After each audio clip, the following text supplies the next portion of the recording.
നമസ്കാരം. ഇൻസൈഡിലേക്ക് സ്വാഗതം. തങ്ങളുടെ ശത്രുക്കളോട് യുദ്ധം ചെയ്യുന്നതിനൊപ്പം തന്നെ കുറച്ചു ഭാഗങ്ങളായി പിടിച്ചെടുത്തുകൊണ്ട് തങ്ങളുടെ രാജ്യത്തെ വലിയൊരു ശക്തിയാക്കി മാറ്റുകയാണ് ഇസ്രായേലിന്റെ പ്രധാന ലക്ഷ്യങ്ങളിലൊന്ന്. ഇപ്പോഴത്തെ ഇസ്രായേലിന്റെ നീക്കങ്ങളെ നിരീക്ഷിക്കുമ്പോൾ അത് തന്നെയാണ് നമുക്ക് മനസ്സിലാവുന്നത്. സിറിയയിൽ വിമതരുടെ മുന്നേറ്റത്തെ തുടർന്ന് ബഷാറുൽ അസദ് രാജ്യം വിട്ടതിന് തൊട്ട് പിന്നാലെ ഗോലാൻ കുന്നുകളുടെ വലിയൊരു ഭാഗം ഇസ്രായേൽ പിടിച്ചെടുത്തു. അനിശ്ചിതകാലത്തേക്ക് അവിടെ തുടരുമെന്നാണ് ഇസ്രായേൽ പ്രധാനമന്ത്രി ബെഞ്ചമിൻ നെതന്യാഹു പ്രഖ്യാപിച്ചിരിക്കുന്നത്. സൈനിക നീക്കങ്ങളിൽ സുപ്രധാനമായ ഏറ്റവും ഉയർന്ന പ്രദേശമാണ് സയനിസ്റ്റ് കൊടികുത്തി ഇസ്രായേൽ സ്വന്തമാക്കിയിരിക്കുന്നത്. ദുർബലമായ സിറിയയുടെയും ലെബനാന്റെയും ഭൂമി പിടിച്ച് ഇസ്രായേലിന്റെ അതിർത്തി വീണ്ടും വികസിച്ചുകൊണ്ടിരിക്കുകയാണെന്ന് റിപ്പോർട്ടുകൾ പറയുന്നു. ശത്രുക്കളെ ആക്രമിച്ച് ഓടിച്ചും കൂട്ടക്കൊല ചെയ്തും ഐക്യരാഷ്ട്രസഭയുടെയും യൂറോപ്യൻ രാജ്യങ്ങളുടെയും നേതൃത്വത്തിൽ 1948 ഇസ്രായേൽ എന്ന രാജ്യം രൂപീകരിച്ച ശേഷം സ്ഥിരമായ അതിർത്തികൾ ഒരിക്കലും അവർക്കുണ്ടായിട്ടില്ല.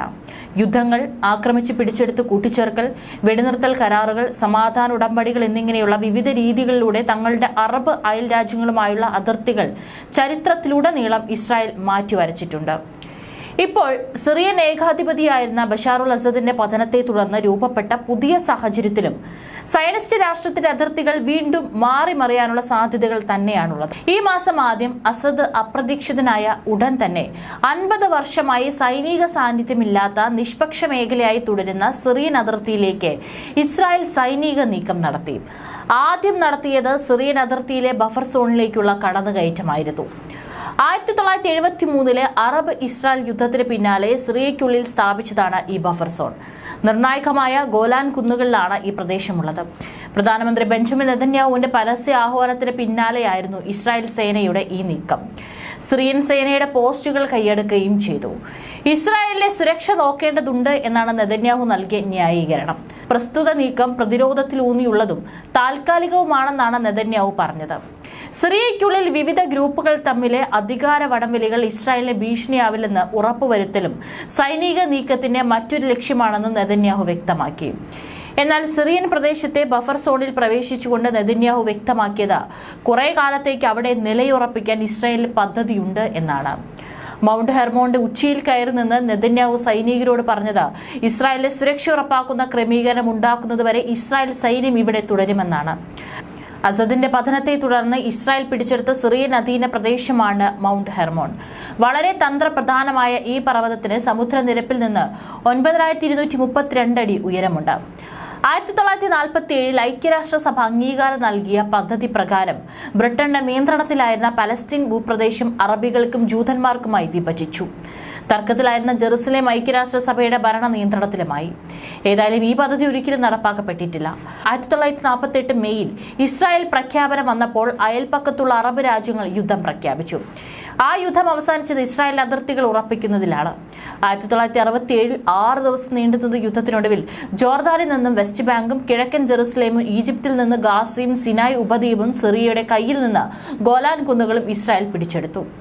തുടക്കത്തിൽ ഇസ്രായേൽ ആഘോഷപൂർവ്വം കൊണ്ടാടിയ തിളക്കമാർന്ന വിജയം വേദിയൊരുക്കിയത് ദശകങ്ങൾ നീണ്ടുനിന്ന ഇന്നും പ്രതിധ്വനിച്ചുകൊണ്ടേയിരിക്കുന്ന സംഘർഷ പരമ്പരകൾക്കാണ്. പാലസ്തീൻ ജനതയുടെ അധിവാസ കേന്ദ്രവും മുസ്ലിങ്ങൾക്കും ജൂതന്മാർക്കും ക്രിസ്ത്യാനികൾക്കും അത്യധികം വൈകാരിക ബന്ധമുള്ളതും അവർ പവിത്രമായി കരുതുന്നതുമായ കിഴക്കൻ ജെറുസലേമിലെ വിശുദ്ധ പ്രദേശങ്ങൾ അതിവേഗം ഇസ്രായേൽ ആക്രമിച്ചു പിടിച്ചെടുത്തു. ഔപചാരികമായി ഇസ്രായേൽ പിടിച്ചെടുത്തില്ലെങ്കിലും വെസ്റ്റ് ബാങ്കിന്റെ വളരെയേറെ പ്രദേശങ്ങൾ അനൗപചാരികമായി ഇസ്രായേലിന്റെ കൈപ്പിടിയിലായി.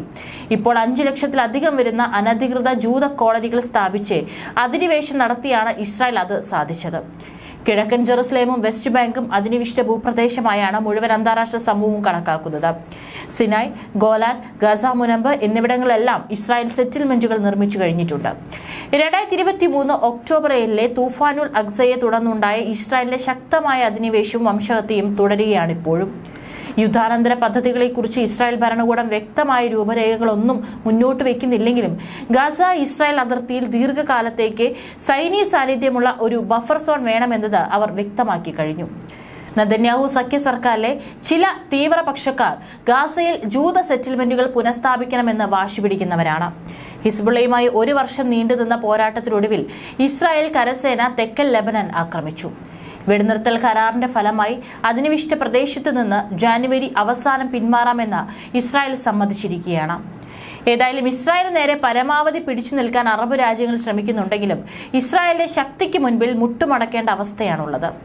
എല്ലാത്തിനെയും പ്രതിരോധിക്കാൻ ശേഷിയുള്ള ആധുനിക സംവിധാനങ്ങൾ അടങ്ങിയ ഒരു വലിയ പ്രതിരോധ മേഖലയാണ് ഇസ്രായേലിനുള്ളത്. അതുകൊണ്ട് തന്നെയാണ് മറ്റുള്ള രാജ്യങ്ങൾക്ക് ഇസ്രായേലിനെ തൊടാൻ പേടിയും. ഇതിപ്പോൾ ഏറ്റവും കൂടുതൽ ഭയക്കുന്നതും അറബ് രാജ്യങ്ങളാണ്. ഇസ്രായേലിന്റെ മാപ്പിൽ മാറി വരുന്ന മാറ്റങ്ങളിൽ നിന്നും നാളെ ഇവർ ലോകം ഭരിക്കാൻ മാത്രം വളർന്നു വന്നാലും അത്ഭുതപ്പെടേണ്ടതില്ല.